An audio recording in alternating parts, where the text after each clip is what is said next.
하나님께서 이스라엘 백성이 가장 큰 시련기에 처해졌을 때에 한 젊은이를 택하여 선지자로 세우셨습니다. 에레미야, 우리는 그를 눈물의 선지자라 그렇게 부릅니다. 하나님의 명령에 따라서 유다의 죄악을 책망하고 임박할 심판을 선포했지만은 동시에 하나님의 마음을 대변하듯 그의 눈에는 눈물이 마르지 않았기 때문입니다. 에레미야서 곳곳에 그는 이렇게 고백합니다. 어찌하여 내 머리는 물이 되고 내 눈은 눈물의 근원이 될꼬. 내 눈이 밤낮으로 그치지 아니하고 눈물을 흘리리니 라고 했습니다. 특히 예루살렘 멸망 이후에 기록된 에레미야 애가를 보면은 그가 얼마나 예루살렘 멸망을 가슴 아파하며 울었는지를 알 수가 있습니다. 슬프다 이성이여, 전에는 사람이 많더니 이제는 어찌 그리 적막하게 앉았는가 하면서 슬퍼했습니다. 훗날 예수님께서도 예루살렘 성을 바라보면서 울고 큰 소리로 울며 통곡하셨습니다. 이런 점에서 에레미야는 예수 그리스도를 예표하는 눈물의 선지자라 그렇게 말할 수 있습니다. 오늘 본문이 기록된 에레미야 당시의 상황은 이러했습니다. 북이스라엘을 멸망시키고 한때에 고대 근동에 참 강대국으로 지배했던 아수르가 급격히 쇠약해집니다. 새로운 강대국이 일어나서 충돌하는데 그 중심에 두 나라가 있습니다. 하나는 오래된 애굽이라는 나라고 또 다른 강대국은 새롭게 떠오르는 신흥 바벨론입니다. 바벨론과 유대가 서로 이제 두 강대국이 이제 치닫고 있는 그런 상황 속에 이 유다는 살아남기 위하여 끊임없이 외교적 줄타리기를 합니다. 애굽은 유다에게 좀 익숙한 나라 아닙니까? 여러 세대에 걸쳐서 알고 있는 강대국이 애굽이고 또 지리적으로 가까웠습니다. 그래서 유다의 여러 왕들과 지도자들은 그래도 애굽을 의지하는 게 낫지 않겠나 하면서 애굽과 친교를 맺고 군사적인 동맹도 맺고 이렇게 하면서 자신의 안위를 도모하고자 했습니다.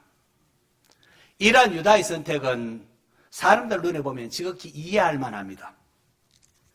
외교를 하고 동맹을 맺고 군사적 가능성을 계산하는 것, 그 자체는 뭐 죄도 아니고 문제가 아닙니다.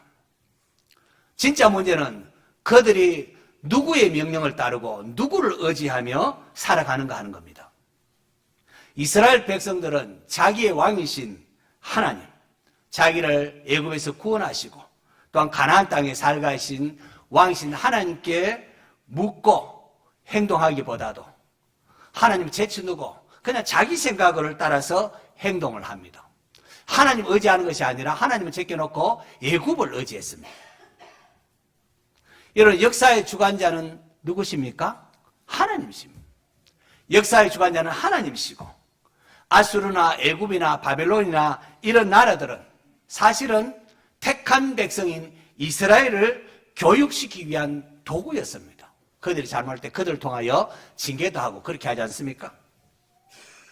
그럼에도 그들은 하나님께로 돌이키기보다는 여전히 자기의 고집대로 행동함으로 멸망의 길을 걸어가고 있었습니다. 하나님께서 에레미야를 통해 주신 이 탄식, 하늘이여 어떻게 이럴 수가 있느냐 놀라라 하면서 말합니다. 그러면서 책망을 합니다. 이 에레미야를 통해 주신 탄식과 책망은 당시 유다에게만 해당하는 것이 아닙니다. 이것은 아담 이후의 모든 인류가 저지른 죄에 대한 하나님의 탄식과 책망이기도 합니다. 하나님께 이스라엘 백성에게 내 백성이 두 가지 악을 행하였다 말하고 있습니다. 이스라엘 백성이 행하는 수많은 여러 가지 죄악을 나열하지 아니하고 두 가지 악을 행했다고 합니다. 뭐 거짓말이나 탐욕이나 도둑질이나 사기나 음란, 폭력, 우상숭배 여러 가지 죄가 많지 않습니까? 그럼에도 두 가지를 언급하는 것은 모든 죄의 뿌리가 바로 두 가지로 요약되기 때문에 그렇습니다. 그게 뭡니까? 첫째는 하나님을 떠난 것, 하나님을 버린 것. 둘째는 하나님 아닌 다른 것을 의지하고 다른 것에서 만족을 찾는 겁니다. 이게 인간의 죄의 본질입니다. 하나님은 자기를 생수의 근원이라고 하셨습니다. 생수의 근원. 이스라엘 백성들에게 물 하면은 당장 생명과 직결된다는 것을 압니다. 특히 흐르는 생수는, 흐르는 이 샘물이 나오는 이 생수는 광야와 메마른 땅의 생존을 위하여 그야말로 필수 불가결한 가장 생명과 같은 존재입니다. 그런데 하나님은 이스라엘 백성들이 생수의 근원인 나를 버렸다라고 말합니다. 죄의 본질은 하나님을 떠나는 것, 하나님을 버린 겁니다. 하나님 없이 살 수 있다는 것이 죄의 본질입니다. 이것은 당시 유다만의 이야기가 아닙니다. 인류의 시작인 아담에서부터 시작된 비극입니다. 사탄이 하와를 유혹할 때 어떻게 말합니까? 하나님께 선악을 알게 하는 나무 열매만은 먹으면 안 된다. 먹으면 반드시 죽는다 말씀했건만 사탄은 하와에게 너희가 이 선악과를 따먹으면 눈이 밝아져서 너희들이 하나님처럼 된다. 그렇게 했습니다. 이 말이 무슨 뜻이겠습니까? 자기를 창조하시고 인도하신 하나님을 거역하고 너 스스로 하나님이 되라고 그걸 부추기는 것 아니겠습니까? 아담의 죄는 단지 선악과는 한 열매 따먹은 게 아닙니다. 생수의 그는 하나님을 신뢰하지 아니하고 뱀의 말을 듣고 반역을 도모한 거죠. 내가 이 에덴 동산의 주인 역할을 하겠다. 하나님 되겠다. 창조주 하나님을 인정하지 아니하고 스스로 주인 행세를 한 것입니다. 이 팔레스타인 같은 땅에는 물이 굉장히 귀중합니다. 강수량도 얼마 되지 않는 데다가 토양 자체가 석회질이다 보니까 비가 오면 쑥 빠져버립니다. 그렇게 이스라엘 백성들에게 있어서 물은 생명줄과 같은 건데 통상 사람들이 물을 얻기 위해서는 어떻게 하는가 하니까 첫 번째는 샘에 가서 물이 펄펄펄 솟아나는 그 샘에 가서 생수를 깃는 겁니다. 그 또 다른 하나는 웅덩이나 항아리를 만들어 놓고 비가 올 때에 거기에 담아두는 것. 또 생수를 길다가 거기에 담아두는 겁니다. 그런데 오늘 본문에서 이스라엘 백성은 생수에 근원되는 하나님을 떠났습니다. 하나님을 버렸다는 겁니다. 그리고 스스로 이렇게 웅덩이를 파고 돌을 파서 이렇게 물을 담아놓기도 하고 그리고 웅덩이를 판대. 그런데 그 웅덩이는 물을 가두지 못하는 터진 웅덩이라고 했습니다. 터진 웅덩이에 물 부으면 어떻게 해서 쑥 빠져버리지 않겠습니까? 이것이 하나님 없는 인생의 모습이라는 겁니다. 하나님 외에 다른 것에서 다른 것을 의지하고 다른 것에서 만족을 얻으려고 할 때는 다 소용이 없다는 거죠. 아무리 채워도 만족할 수 없는 것이 인생입니다. 예수님께서 베드로를 부르시기 전에 베드로가 밤이 새도록 고기를 잡았는데 아무것도 한 마리도 잡지 못했습니다. 텅 빈 배였습니다. 이것이 하나님 떠난 인생의 모습을 잘 대변해 주는 것 같습니다. 훗날 예수님께서 제자들에게 너희가 나를 떠나서는 아무것도 할 수 없느니라 라고 말씀하십니다. 하나님을 떠난 인생은 그 어떤 것으로도 참된 만족을 얻을 수가 없다는 겁니다. 왜냐하면 그가 붙잡고 의지하는 것은 터진 웅덩이와 같기 때문에 그렇습니다. 하나님을 떠난 인생은 스스로 자신의 안위를 지키려고 스스로 자신의 안위를 유지하기 위하여 끊임없이 가지려고 합니다. 더 벌고 싶어하고 더 인정받고 싶어하고 더 높아지고 싶어합니다. 내 주머니에 뭐가 있어야만 안심이 되는 겁니다. 그러나 끝이 없습니다. 하나님 없는 인간의 욕망은 그야말로 깨진 웅덩이와 같고 바닥 없는 우물과 같아서 부어도 채워지질 않습니다. 초대 교보이기도 하고 은총의 신학을 정립하여 우리에게 전해준 어거스틴은 그의 저서 고백록에서 이렇게 고백을 합니다. 주께서는 우리를 주님을 위해 지으셨으므로 우리의 마음은 주님 안에서 안식하기까지 쉼을 얻지 못합니다.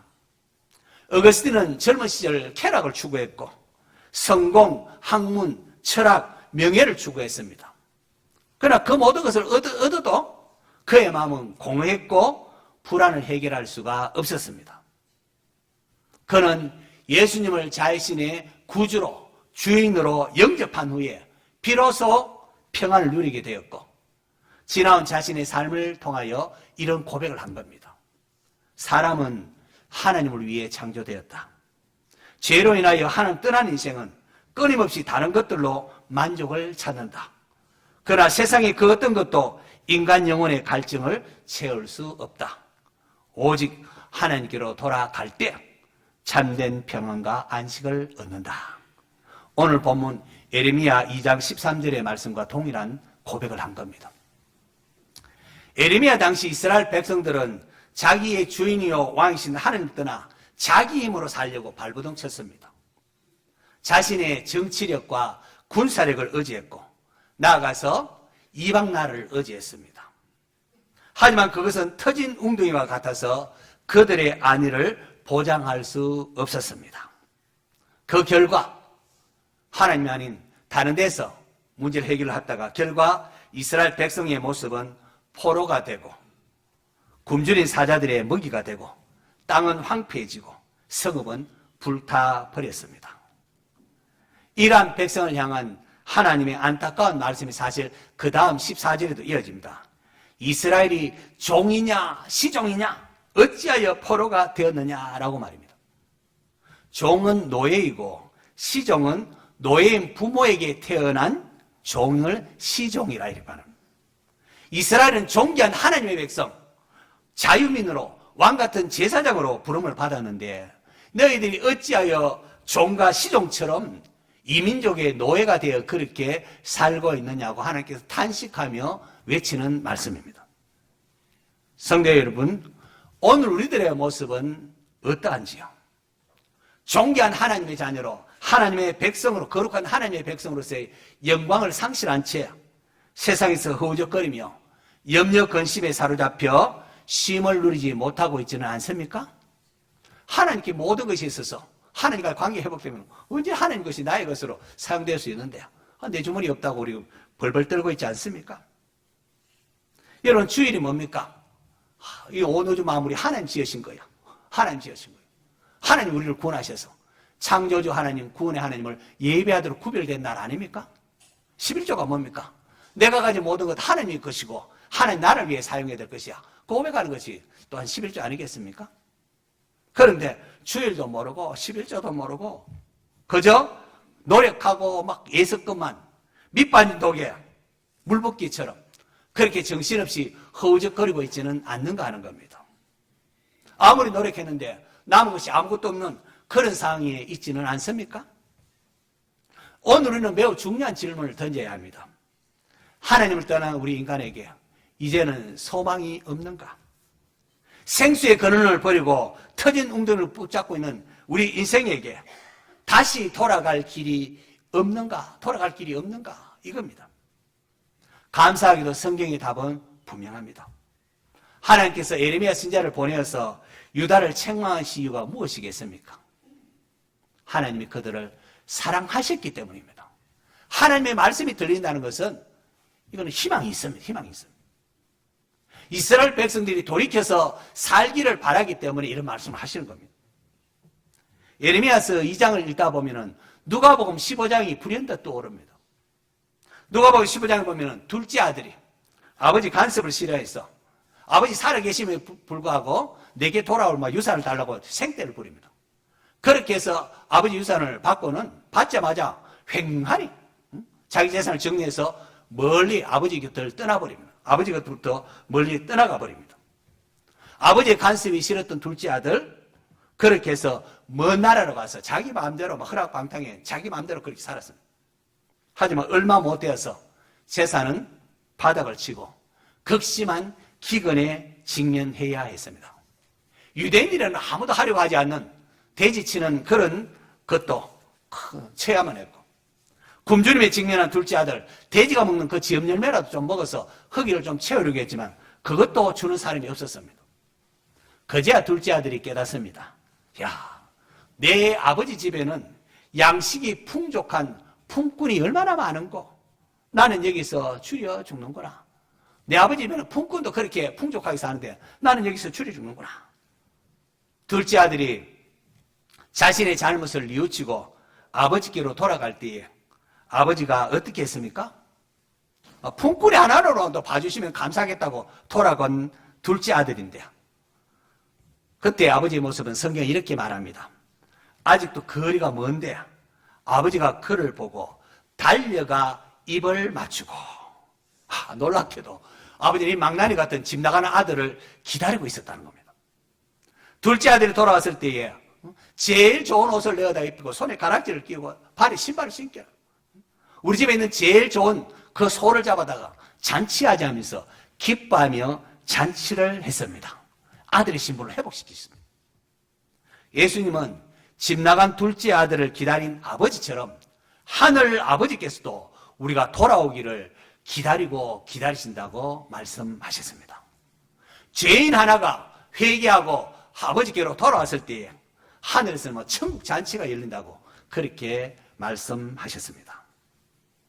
생수의 근원이신 하느님을 버리고 스스로 웅덩이를 판 이스라엘은 결국은 바벨론에 의하여 망하고 말았습니다.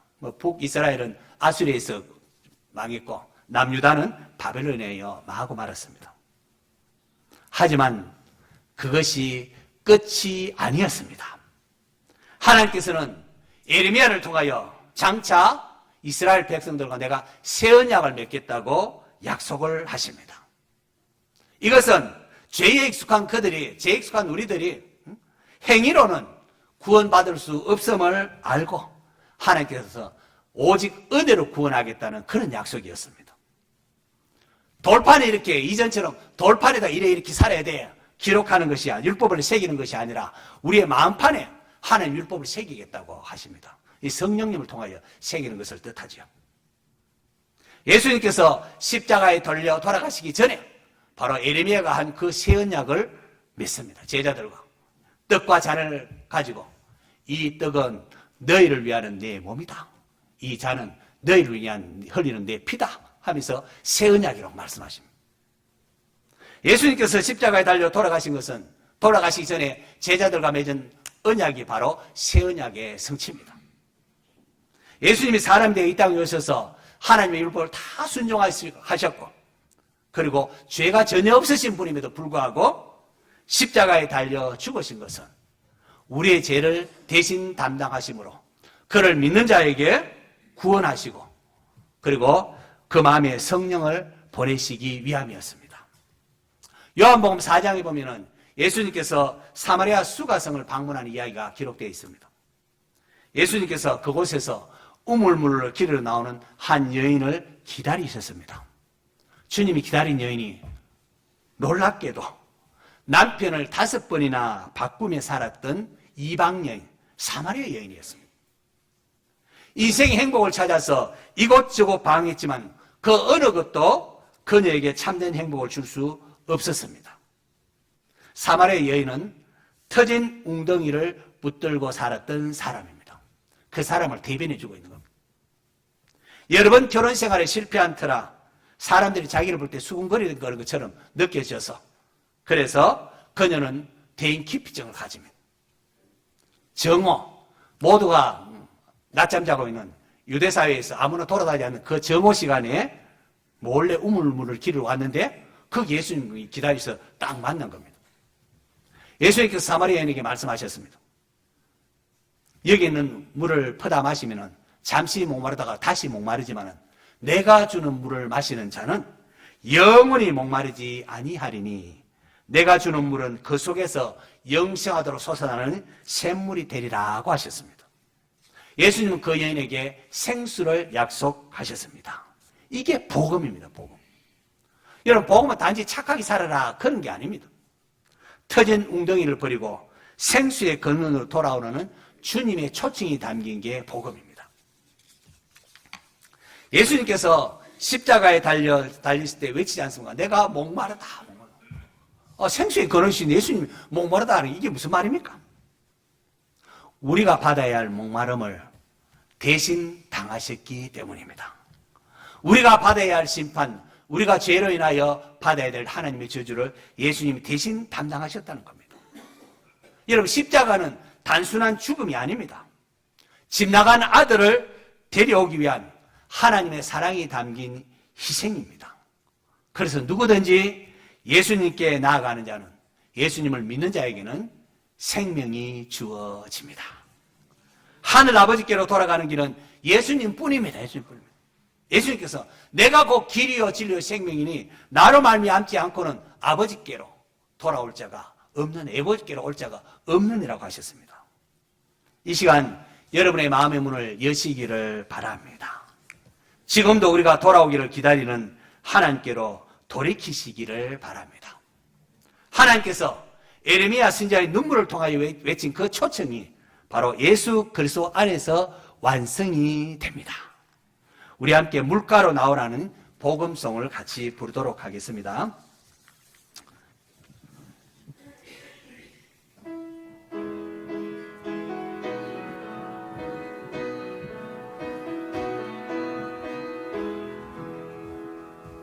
주 예수 오셔서 내 슬픔 하셨네. 나의 앞길도 내주하셨네.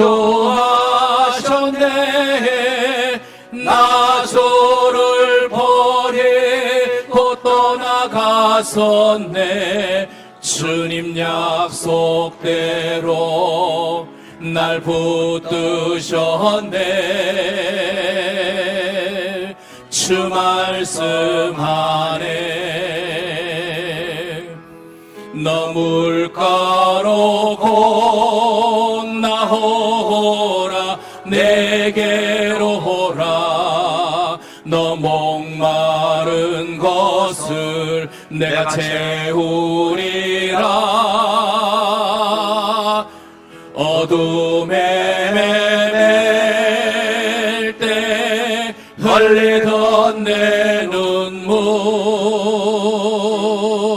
그 눈물을 위해 내가 죽었노라. 내 주님의 사랑 다 할 수 없지만 난 주를 믿네. 날 위한 사랑 영광 다 버리고 나를 위하여 주 십자가 지사 자유 주셨네. 주 말씀 안에 두 손 들고 부르겠습니다. 너 물가로 건너오라. 내게 오라. 너 목마른 것을 내가 채우리라.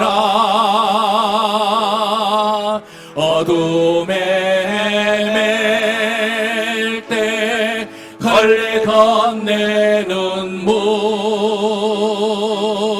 그 눈물 위해 내가 죽었노라. 내 마음과 영혼 다 주께 드리네. 주 없는 삶은 다 허무한 것. 고주 영혼의 문을 여소서. 주의 크신 사랑 나 찬양하리. 주 말씀 안에 너 물가로 건너오라. 내게 오라. 너 목마른 것을 내가 채우리라. 어둠에 헤맬 때 흘리던 내 눈물, 그 눈물을 위해 내가 죽었노라. 성도 여러분, 인간의 비극은 하나님을 떠난 데 있습니다. 그리고 인간의 모든 수고는 터진 웅덩이를 붙들고 살아가는 삶입니다. 그런데 하나님은 이러한 우리를 버리지 않으셨습니다. 예수 그리스도를 보내사 다시 돌아올 길을 열어주셨습니다. 생수의 길을 여셨습니다. 지금이라도 돌이켜야 합니다. 하나님은 오늘도 우리를 기다리고 계십니다. 하나님 살려주셔야 하고 하나님께로 돌아오면 됩니다. 누구든지 여호와 이름을 부르는 자는 구원을 얻으리라. 내 힘, 내 재주 의지하지 말고 하나님 살려달라고 하나님을 찾으셔야 됩니다. 하나님 나아가는 길이 바로 예수 그리스도십니다. 말로는 하나님을 의지한다고 하면서도 실제로 생수의 근원인 하나님을 버리고 스스로 내 힘으로 살겠다고 그렇게 몸부림치고 있지는 않습니까? 신뢰의 대상을 하나님께 확정하십시오. 하나님 도와주세요. 어떻게 할까요? 하나님 주인됨을 인정하십시오. 하나님이 보내신 자 예수 그리스도를 나의 주님으로 영접하십시오. 주님은 지금도 말씀하십니다. 누구든지 목마르거든 내게로 와서 마시라. 수고하고 무거운 짐진 자들아 다 내게로 오라. 내가 너희를 쉬게 하리라. 예수님 안에 참 만족이 있고 예수님 안에 참 평안이 있습니다. 예수님 안에 영원한 구원이 있습니다. 나의 죄를 예수님이 대신 담당했다는 그 사실을 믿음으로 받아들이십시오. 그렇게 믿음으로 받아들일 때에 우리의 기도가 하나님 앞에 상달이 되고 우리의 죄가 용서받고 하나님부터 모든 것을 공급받을 수가 있게 되는 겁니다. 오늘도 두 팔 벌려 기다리는 하나님 아버지께로 돌아오는 모든 성도가 되시기를 축원합니다.